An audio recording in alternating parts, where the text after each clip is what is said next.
নমস্কাৰ ছাৰ বাইদেউসকল, আপোনাৰ বিদ্যালয়ত থকা ল'ৰা ছোৱালীৰ কাৰণে কিতাপ কমকৈ আহিছে নেকি? মানে আপোনাৰ বিদ্যালয়ত ষ্টুডেণ্টৰ কাৰণে কিতাপটো কম আছে যদি তেনেহ'লে সেইটো এটা ৰিপৰ্টিং কৰিব লাগিব আপোনাৰ 12 জুন তাৰিখৰ ভিতৰত। যদি আপোনাৰ বিদ্যালয়ে কমকৈ কিতাপ ৰিচিভ কৰিছে, কিতাপ কমকৈ পাইছে, তেনেহ'লে সেইটো 12 জুনৰ ভিতৰত আপুনি ৰিপৰ্টিং কৰিব লাগিব আৰু সেই ৰিপৰ্টিংটো কৰিব লাগিব শিক্ষা সেতু পৰ্টেলৰ জৰিয়তে। গতিকে সেইটো আপুনি কেনেকৈ কৰিব সেইটোৰ বিষয়ে আজি আপোনালোকক দেখুৱাম যে আমি কেনেদৰে শিক্ষা সেতুত এই এফটিপি যিটো আছে, ফ্ৰী টেক্সট বুক যিটো আছে, সেইটো আমি কেনেদৰে কি কৰিব পাৰোঁ, আমাৰ ৰিকুৱাৰমেণ্টটো দিব পাৰোঁ, আমাৰ ষ্টেটাছটো দিব পাৰোঁ। কাৰণ এইটো 12 জুন তাৰিখৰ ভিতৰত দিব দিছে, হয়তো পিছত সেইটো যিটো শ্বৰ্টেজ আছে সেইটো ৰিকভাৰী কৰি দিব গভৰ্ণমেণ্টৰ পৰা। গতিকে আহক সেইটো আমি কেনেকৈ কৰিব লাগে সেইটো চাই লওঁ। তাৰ কাৰণে আপুনি প্ৰথমে যাব লাগিব শিক্ষা সেতু পৰ্টেলত, আপোনাৰ স্কুলখন লগ ইন কৰিব লাগিব। আপুনি স্কুলখন লগ ইন কৰি লোৱাৰ পাছত আপোনাৰ ওচৰত এই ধৰণৰ ডেছবৰ্ড আহিলে আপুনি ওপৰত থকা 3টা বটনত ক্লিক কৰিব। এই 3টা তাত ক্লিক কৰিলে ইয়াত চাব স্কুল মেনেজমেণ্ট বুলি যিটো আছে, স্কুল মেনেজমেণ্টত এবাৰ টিপি দিব। স্কুল মেনেজমেণ্টত টিপি দিলে কি হ'ব, তলপিনে আহি যাব, তাত যাব যে FTP free textbook status updation. ইয়াত এবাৰ ক্লিক কৰিব। ইয়াত টিপি দিয়াৰ লগে লগে আপোনাৰ ওচৰত এই ধৰণে প্ৰিফেচটো আহি যাব। গতিকে ইয়াত আপুনি চাব ওপৰত এড এফটিপি বুলি লিখা আছে।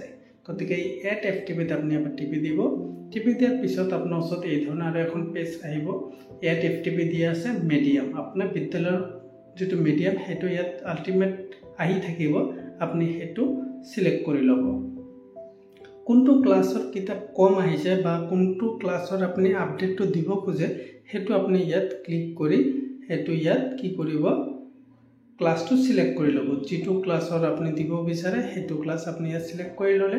লোৱাৰ পিছত টেক্সট বুক কোনটো কিতাপ আপোনাক কম আহিছে বা কোনটো কিতাপৰ বিষয়ে আপুনি মানে আপডেটটো দিব বিচাৰে সেইটো চিলেক্ট কৰি ল'ব। চিলেক্ট কৰি লোৱাৰ পিছত ইয়াত চাব যে নাম্বাৰ অফ ষ্টুডেণ্ট কিমান আছে সেইটো অলৰেডি ইয়াত শ্ব' হৈ যাব অট'মেটিক। ঠিক আছে, এতিয়া কিমানটা কিতাপ আপুনি ৰিচিভ কৰিছিলে, ধৰক আপুনি 19 কৰিছে, গতিকে 19 দি দিলে, যিমান কৰিছে আপুনি সিমান, আৰু কিমান ডিছবাৰ্চ মানে কিমান আপুনি ডিষ্ট্ৰিবিউট কৰিছে, তো যিমানখিনি পাইছে সিমানখিনিয়ে নিশ্চয় ডিষ্ট্ৰিবিউট কৰিছে, গতিকে সেই নাম্বাৰটো বহাই দিব। এতিয়া কথা হ'ল আপোনাৰ কিমান ৰিকুৱাৰ্ড, আপোনাৰ কিমানখিনি ৰিকুৱাৰমেণ্ট আছে সেইটো দিব লাগে। যদি আপোনাৰ ইয়াত 22, ইয়াত 9, গতিকে ইয়াত আপোনাৰ 3 বুকছ ৰিকুৱাৰমেণ্ট আছে, সেইটো দিলে, দি পেলাই ইয়াত ছাবমিট কৰিলে। Kindly check the data you entered as it can not be edited concept. এইটো এবাৰ দিয়াৰ পিছত নেক্সট টাইম এইটো আৰু এডিট কৰিব নোৱাৰি, সেইটো গৈছে। গতিকে এইটো ছাবমিট কৰাৰ আগত আকৌ এবাৰ চেক কৰি ল'ব। যদি আপুনি কনফিডেণ্ট আছে বা আপুনি যদি চেক কৰি ভালকৈ দিছে তেনেহ'লে ইয়াত ছেভ কৰি দিব। ডাটা আপডেটেড ছাকচেছফুলি আহি গৈছে আৰু ইয়াত কি হ'ব চাব, ইয়াত এই ষ্টেটাছটো শ্ব' কৰিছে যে আপোনাৰ কোনখন কিতাপ কম পাইছে সেইটো। ইয়াত অকল কম পোৱাখিনি নহয়, আপোনাৰ বিদ্যালয়ত কিমানখিনি কিতাপ আপুনি পাইছে কোনটো ক্লাছৰ সেই গোটেইখিনি আপডেট দিব লাগে। যদি আপুনি যিমানখিনি পাইছে সিমানখিনি ডিছবাৰ্চ কৰিছে সেইটোৱে আপডেট আপুনি ইয়াত ছাবমিট কৰি দিব লাগে।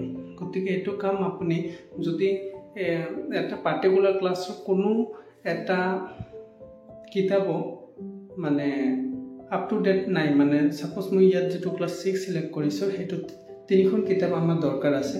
গতিকে ঠিক তেনেদৰে অকল এই অংকুৰণটো নহয়, MLটো নহয়, আৰু বাকী কিতাপবোৰো দৰকাৰ আছে, তেনেহ'লে এটা এটাকৈ আপুনি কি কৰিব লাগিব, সেই গোটেইকেইটা কিতাপ আপুনি ইয়াত চিলেক্ট কৰি ল'ব লাগিব। গণিত পাৰ্ট 1, গণিত পাৰ্ট 2, সমাজ বিজ্ঞান যিমানখিনি আছে সেই গোটেইখিনি আপুনি ৰিপিটেডলি কৰিব লাগিব। ঠিক আছে, এটা এটাকৈ আপুনি কৰি যাব লাগিব আৰু এটা এটাকৈ ইয়াত শ্ব' হৈ যাব।